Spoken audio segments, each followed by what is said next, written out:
பழைய மிச்சமான புளித்து போன மாவு வேஸ்ட்டாச்சுனாங்க. அதை நம்ம எண்ணெய் பசை இல்லாத பாத்திரம் கழுவுறதுக்கு யூஸ் பண்ணிக்கலாம்.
அதிகமாக தேய்க்க வேண்டியதில்லைங்க.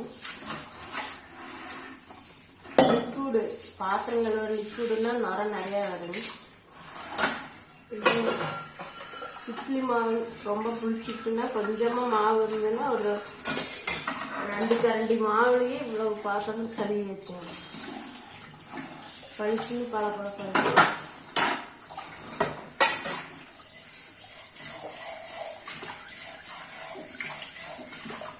மாவை வேஸ்ட்டாக கீழே ஊற்றுறத நம்ம சும்மா டீ குடிச்ச டம்ளரு இதெல்லாம் சும்மா அலசிட்டு கொஞ்சம் நம்ம புளிச்ச மாவெல்லாம் கழுவிட்டா பளிச்சுன்னு பாத்திரம் புளிச்சு வரும். ரொம்ப அதிகமாக நரம் வராது. சீக்கிரம் கழுவி வச்சுருவாங்க. எப்பாச்சும் ஒரு டைம் தான் மிச்சமாகுது. பாக்கெட் மாவே வாங்கி கொஞ்சம் புளிச்சிருக்குன்னா நாம் கீழே ஊற்றுறதுலாம் பாத்திர கழுவுனா பளிச்சுனாங்க. கழுவி முடிச்சுட்டு நம்ம கடலை மாவு இருக்குது, பழைய மாவு கடலை மாவு பழசாயிடுச்சு கொஞ்சமாக இருக்குதுன்னா அதை ஒரு கப்பில் போட்டு வச்சுட்டு ஹேண்ட் வாஷ்க்கெல்லாம் கை கழுவுறதுக்கு வச்சுக்கலாங்க. இட்லி மாவு ஆட்டும்போது அடிக்கடி நம்ம வேறு ஏதாச்சும் வேலை செஞ்சு இட்லி மாவு கையில் கழுவி விடுறதாக இருக்குது. அப்போ அந்த இட்லி மாவுலேயே ஒரு ஸ்பூன் எடுத்து நம்ம கை கழுவிட்டு இட்லி மாவு தள்ளி விடுவாங்க. இல்லாட்டி கடலை மாவுங்க, கடலை மாவு ஒரு அரை டீஸ்பூன் கையில் போட்டு கையை கழுவிட்டு நம்ம மாவில் தள்ளி விடலாங்க.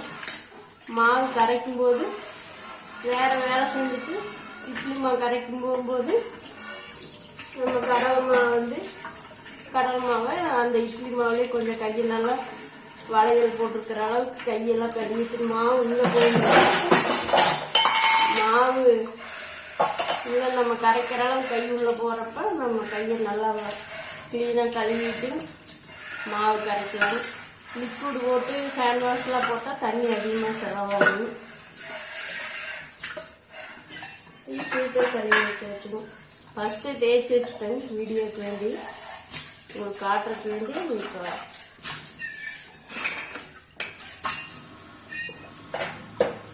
தண்ணி கம்மியாக தான் செலவாகும். லிக்விடு இருந்ததுன்னா ரொம்ப அதிகமாகும்.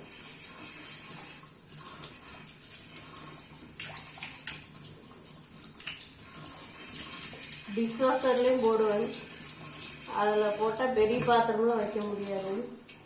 ஆனால் சின்ன பாத்திரமா டிஷ்வாஷரில் போடுறதே வெறும் மஞ்சியில் இந்த மாதிரி மஞ்சிலையும் சும்மா தேய்ச்சிட்டு எதுவுமே லிக்விடு எதுவுமே போடாமல் தேய்ச்சிட்டு டிஷ்வாஷரில் எல்லாமே கமிச்சிட்டு வைக்கணும். ஒரு பாத்திரத்துக்கு மேலே ஒரு பாத்திரம் வைக்கக்கூடாது. டிஷ்வாஷர்லேயே பாதி போட்டு வச்சுருக்கிறேன்.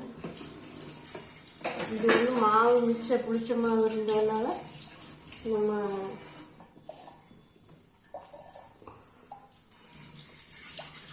பாத்திரம் நல்லா கழுவிட்டுங்க வரும். இந்த இவ்வளோ டிஷ்வாஷரில் போட்டால் பாதி நிறைஞ்சு வரும். கொஞ்சம் சேர விட்டுட்டு டிஷ்வாஷரில் அப்பப்போ வெறுமஞ்சியில் கழுவிட்டு டிஷ்வாஷரில் அடுக்கி வச்சிடலாங்க. அப்புறம் ஒரு வழியை நிறைஞ்சுன்னா அப்புறம் இந்த மாதிரி டிஷ்வாஷர் போட்டு விட்டுக்கலாம்.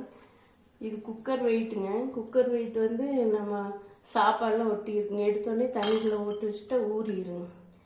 அப்புறம் ஒரு சூரியிலையோ ஏதாச்சும் இப்படி இந்த மாதிரி ரவுண்டாக இது ஒன்றா அடைச்சிக்கிறலாம் வந்துடுங்க. அப்படியே காய்ச்சி போட்டோம்னா நம்மளுக்கு வெயிட்டு எல்லாம் பொங்கறக்க ஆரம்பிக்குது. ஏதாவது அடைச்சிக்கணும். இந்த கடலமா கொஞ்சம் போட்டு பழைய கடலமா போட்டு நம்ம கையை வந்து கழுவிக்கலாங்க. அவ்வளோதான்.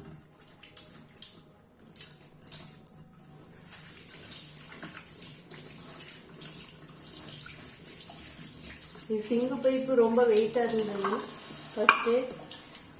அது கொஞ்சம் சும்மா விட்டு கையை உண்டங்காட்டி உடஞ்சிருச்சுங்க. அதனால் வந்து இப்போ வேறு மாற்றி இருக்குது. இதுலேயே வந்து இப்படி இது பண்ணிவிட்டால் ரொம்ப கம்மியாக வருங்க. கொஞ்சம் திருப்பி விட்டோம்னா ஷவரில் கொஞ்சம் நம்ம கழுவுற கழுவு இதே யூஸ் ஆகும். இது வந்து ரொம்ப கம்மியாக தான் விழுகுங்க. இதே மொட்டை மாடியில் மோட்டர் மாடிக்க மாட்டி இருக்குதுன்னா ரொம்ப ஸ்பீடாக வருங்க. இது இவ்வளோக்குள்ளே வந்ததுனால ரொம்ப லேட்டாகும், இது விழிக்கும். அதனால் இது மாதிரி சிங்கெல்லாம் கழுவுறோம்னா நம்ம சுற்றி வர இப்படி கழுவிக்கலாங்க. ஃபஸ்ட்டு மார்பிளில் போட்டிருந்தது. அது கரை வெள்ளையாக இருக்கிறதுனால ப்ளீச்சிங் பவுடர் போட்டால் அந்த கரையில் போயிட்டு இருந்ததுங்க. அப்புறம் ரொம்ப நாள் ஆச்சுன்ட்டு இப்போ சில்வரில் மாற்றிட்டாங்க.